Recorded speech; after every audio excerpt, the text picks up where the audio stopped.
And welcome back, everyone. Welcome back to another week, another edition of the KSL, the Korean StarCraft League. Week number 35. Almost said 35. Week number 34. I'm, of course, Showslide VIP. With me, I'm joined by my lovely plushies and the people in the chat alongside all these amazing players. Exclamation mark B in the chat if you guys wish to have a look at the bracket yourselves. Bracket is live. Check-ins are done, and we have quite a stacked tournament. Quite a stacked tournament indeed, and we have our starting match here. There's a lot of big names hitting each other. A lot of big names already. You know, we have a Gumiho in the first round. We got Solar. We got Nightmare. We got Rewhite. Classic as well, and I just said his name. I was meant to say Dark as well. And here we go, spawning in the top right hand corner of our Kyone, we have the South Korean Protoss player, the red Protoss representing Twisted Minds. It is Classic. And spawning in the bottom left-hand corner, we have his opponent. We have the Chinese Zerg player representing CranKy Gaming. It is Hyperion. Have a PvZ to kick things off. Again, you can have a look at the bracket to see where all of this leads us and all the other matches ongoing. If you want to tune into maybe one of the other first round matches, I believe Dave Testa and Chicken Man are also casting in English over on their own respective channels. I believe Enki is casting in Spanish, as well as I think Into the Inu casting in Korean. So plenty of plenty of coverage, as Hyperion is going to be a little bit cheeky here on Kyone. We're going to be taking and rushing into that goal. Show us what you got. Of course, Classic is one of the best Protoss players in all of Korea. He is top 2 alongside Hero, arguably top 2, and I'm sure we have some creator fans in the chat as well, don't get me wrong. But yeah, Classic, he is coming in as the heavy favorite. Meanwhile, Hyperion, I believe he's more of a manager, or has a more managerial role in CranKy Gaming, but he's a GM and he's a pro player himself. So I'm excited to see how Hyperion can maybe cause an upset. Hyperion, of course, being top two Zerg player in China. I would say top 2 alongside Silky. I think in some aspects, Hyperion can be a stronger player than Silky. In other aspects, less so. I think Silky is a lot more versatile. He can be, again, a very unpredictable player, and Hyperion maybe doing his best Silky impression here. Here we go, the boys are being pulled. We're going to be main-nighting over towards this gold base. Classic, meanwhile, hasn't checked yet. He went into the main, he saw the gas, he saw the pool, he is looking for the expansion, and it looks like, yeah, he's going to be checking the gold, and he will come across the creep, the base, and the drones. He sees what is going on, and now the question becomes, how do we punish? How do we punish this Zerg player that has just raced into this goal base? Ling's speed is on the way. Rocks are being knocked down. Very important here. Hyperion, he needs to knock these down to be able to actually protect his base and protect this location. Back at home, we have our tech of choice. It's going to be a Stargate opener. So this is looking like a standard opener here out of Classic. But these adepts have potential. They can harass either the gold or the main base, one or the other. Ling's speed is still a ways off. It's going to be difficult for Hyperion to actually keep up here with the adept control, with the adept positioning between these two bases. As he does threaten the shade into that gold mineral line, we do protect it for now. Lings are in position. Third base being taken. So far, the adept hasn't done any damage yet, but we have a second adept on the way. Behind this, again, Oracle in production for Classic. Is that Stargate into Oracle first. And again, Classic, he doesn't have to threaten this space. He can go elsewhere. And the problem is that Lings are in position at the gold. Lings are not in position in the main. So Classic, he can just find damage here in a different mineral line. And he will commit. We dive into the main base. We get one drone. A couple of Lings are actually here, but they're going to be whittled away at one after the other. 2 Lings are left, 1 Ling is left, and that will go down. But we only got 1 drone. Ling speed kicks in, and Hyperion does get here in time. Honestly, really fortunate. As the Oracle comes in, really fortunate that for Hyperion that Classic didn't go to the main base first, that he went to the gold first, because that's where the Lings happened to be in position. Things could have been so much worse for Hyperion, but he defends. He barely loses anything. That's going to be 2 workers, 1 in the main, 1 at the gold base. He keeps everything else alive, and he's getting away with this gold base. He's getting away with this economy. Roach Warren is thrown down at around the 4-minute mark, and I'm sure this is going to be leading into an all-in. Hyperion has no reason to get a Roach Warren this early on, especially against a Stargate-based opener, which he is fully aware of. So usually, if you're up against a Stargate, you delay the Roach Warren until around the 5-minute mark. That's like your standard Roach Warren timing. To get it any earlier than that, to me, is a bit odd. Ideally, you do this if you feel like you're up against a Twilight Council opener just to get in time. Oracles, they dive into the natural base and they get 3 more drones. 3 workers, but for 1 Oracle, not quite worth it here for Classic. At least he was able to get a couple of workers over time. It was technically 4 workers for 1 Oracle, but yeah, not the best trade here from Classic. Meanwhile, behind this, it's going to be an Oracle opener into a 3rd, into a Twilight Council. Glaive Adepts are on the way. A very committed follow-up here from Classic, and I do appreciate this. I do like this. This is a good way to punish a greedy Zerg player to bounce between the bases with mass Glaive Adepts.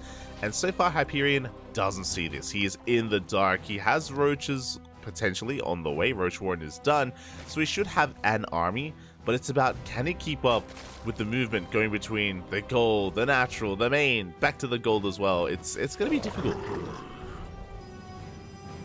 Here we go. The Adepts are on the way. We have how many? 14 Adepts in total. And Hyperion, how many Roaches do we have? 0. We have 4 Roaches in production. We have a decent amount of Lings. We have 22 Lings as well. But the Adepts are making their way across the map. They have now been scouted. We now know. We know the Queens are being caught out. High NG Queen at that is going to fall. The Lings are going to try and chase down those Shades. Meanwhile, we bust into the mineral line. 3 workers go down. We commit to the Shade. And the Lings not quite in position. The Roaches still here at the goal base. And we're getting even more damage done.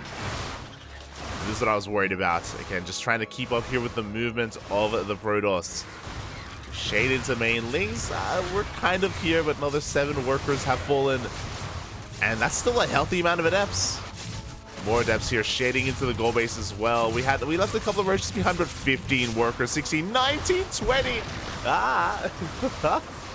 24, and this is what is difficult about taking the goal base on Alcyone, specifically Glaive Adepts. Whether it was a Glaive Adept opener or a Glaive Adept follow-up, which is what happened, being able to accurately, correctly split up your army, defend all your fringe bases it is quite a difficult task to accomplish here. And eventually, the Roaches will clean this up, but not before over 25 workers go down. We can see here, finally, the Roaches are shutting down these Adepts one after the other. We can see that the army is slowly being whittled away at, and we should move to the Shade once again. We're going to get some more drones. No! No more! 27 workers in total. Back at home, Classic already has Blink on the way. Forge is done. +1 is late. The downside, obviously, of going Glaives first is that your Blink and +1 is heavily delayed. But 27 workers, that's well worth it. Like, Classic, he did more than enough damage with his Adepts. And hey, his Blink is going to finish up just in time for a counterattack. So his Stalkers are looking strong. If I want to be a little bit critical, this Forge and +1 is very late. And we can see we're chrono boosting it to try to make up for that, to make up for lost time. And Classic, you know, to help make up for this as well, he's taking his own goal. Mines through these patches, taking his own goal base, showing Hyperion how it's done, at least on this map. And Hyperion, he's still struggling to recover. He's still at 43 workers, now joining up a little bit further. Classic in a really comfortable position economically, and now we can push.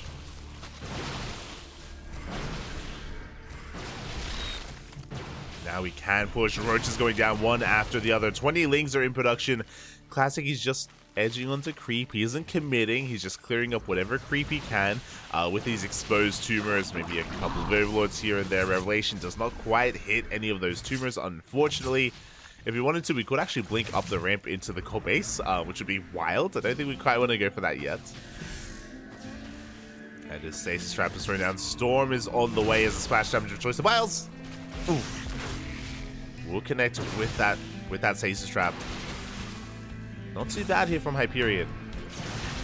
We do end up triggering that Stasis, and Classic is going to have to completely back off, but he's getting away with this gold. The Maynard is real as probes are being sent on over.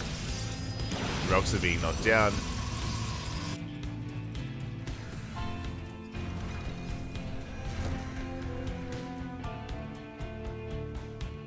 the same time, Hyperion going to be threatening a counterattack. The control of the Zodaga. Well, the Zodaga was in control of Classic, so he sees it ahead of time. He rotates over, keeps up with the Lings, and shuts them down.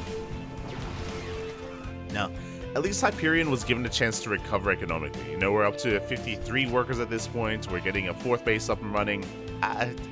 Decent saturation, but the reality is that Hyperion is still far behind. He's still behind 20 workers compared to Classic, and now we have Storm. And Classic is even going for a double rover behind this to get into double Disruptor or double Colossus production. Once these rovers finish, we can get into a Robotics Bay. We do have Hyperion pushing on the right-hand side towards that gold. The Storms are real. Now, Storms, they don't do the most amount of damage to Roach Ravager, but it is not insignificant as the army is being softened up. Stalkers are coming in, good control, keeping those High Templar back, keeping them safe, keeping them sound. We just dive on top of the army. And the Stalkers, they just brutalize the Roach Ravager. GG gets called, and Classic will take game number 1. GG. A solid game there from Classic. Initially, it was a good start from Hyperion, but you know, we just saw how difficult it really can be to protect your fringe bases, to keep up with Glaive Adepts when you've expanded so far out into the open. You are so spread thin, and again, Classic was able to take advantage of Hyperion in the end, take game number 1. But what I will say is that I appreciate that Hyperion did, in a way, think outside the box. Here on Alcyone, he was willing to play a little bit differently, less than standard, rushing into the goal base, trying to take an advantage, and putting the onus on Classic to punish him. I mean, Classic did. Totally did. Classic was more than willing to you know, be in the face of Hyperion and be in the mineral line as well. But at least Hyperion did kind of force that out of him, and you know, at least initially things were going well. When I say initially, I mean the first 2 Adepts and the first 2 Oracles. Like, we were able to deal with that pretty fine. Oh, hold on, I need to... My green screen is not positioned correctly. Hold on.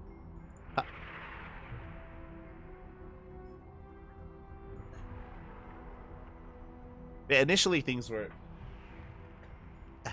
Initially, is this better? Yeah. Initially things were looking decent for Hyperion. Like, he was able to keep up. You know, things started to fall apart at the seams though once we got towards 3-base saturation, once we got towards the follow-up, which of course was the Glaive Adepts. That was when the pressure did start. It didn't stop. Did not stop from Classic. And now we're getting into game number 2. We are getting into that second game on Golden Aura.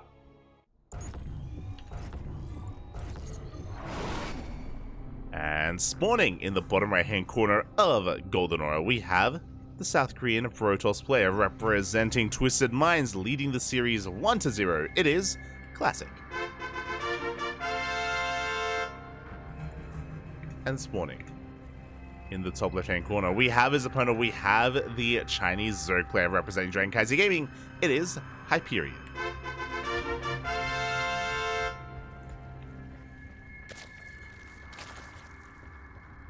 Here we go.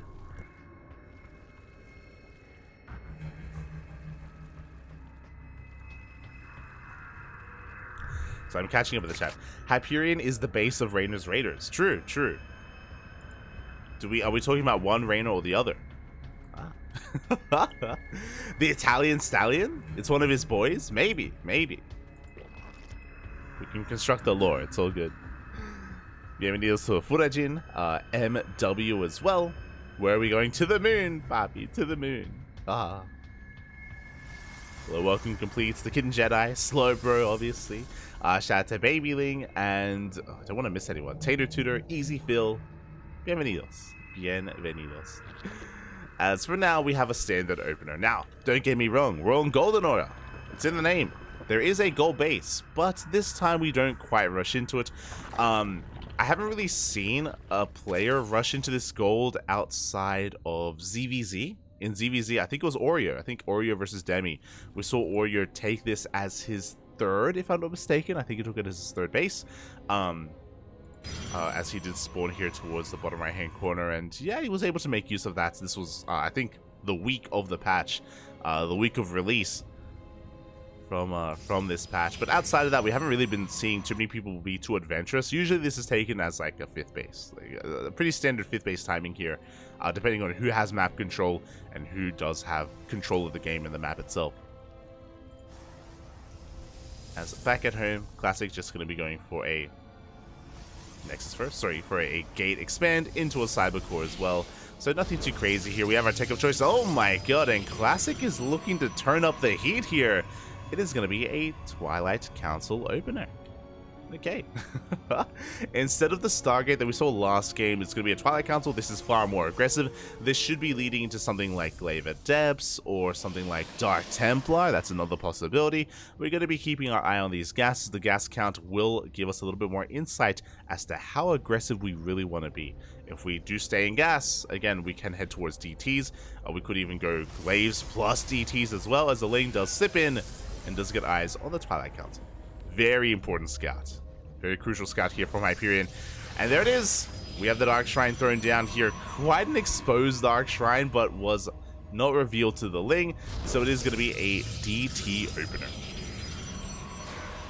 The Dark Templar are upon us. Now, upon scouting this, Hyperion, he knows to get an earlier Roach Warren at around, you know, the 3:30 to the 4-minute mark. We want to be throwing down a Roach Warren to get ready for potentially Glaive Adepts.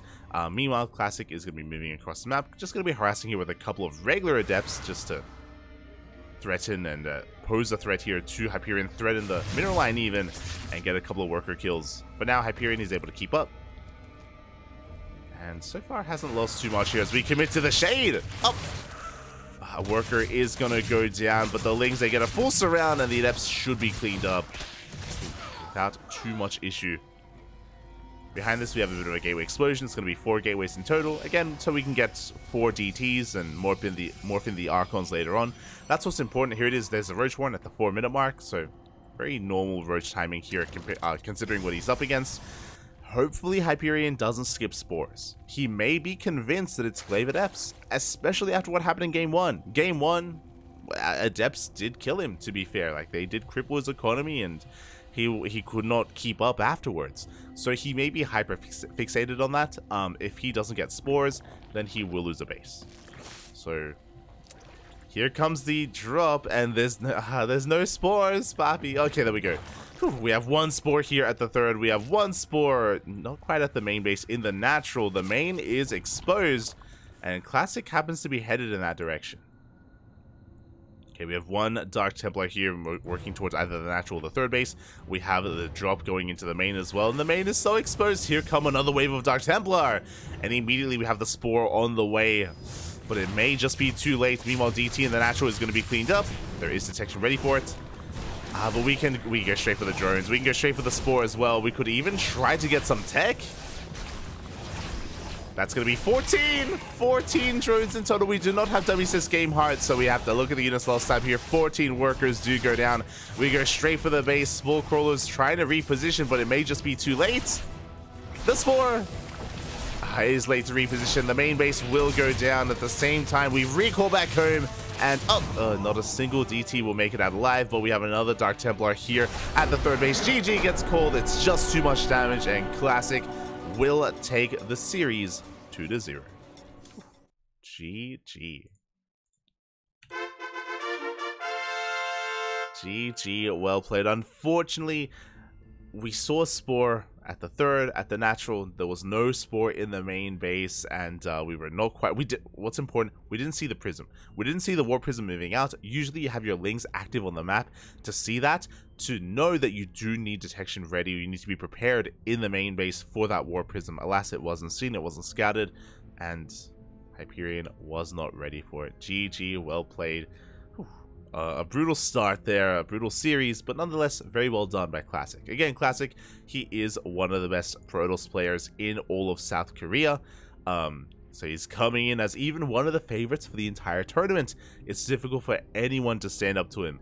But will our next player avenge his fallen Zerg comrade? Because we have another PvZ. Exclamation mark B in the chat if you guys want to have a look at the back of yourselves. Because my oh my, we have a matchup. as we switch our scenes over. And up next, as we have a look at the bracket, we have Dark taking down Bad Boars at the bottom of the brackets, advancing on to the next round, and Dark is going to be facing off against Classic in the quarterfinals. Oh, let's go.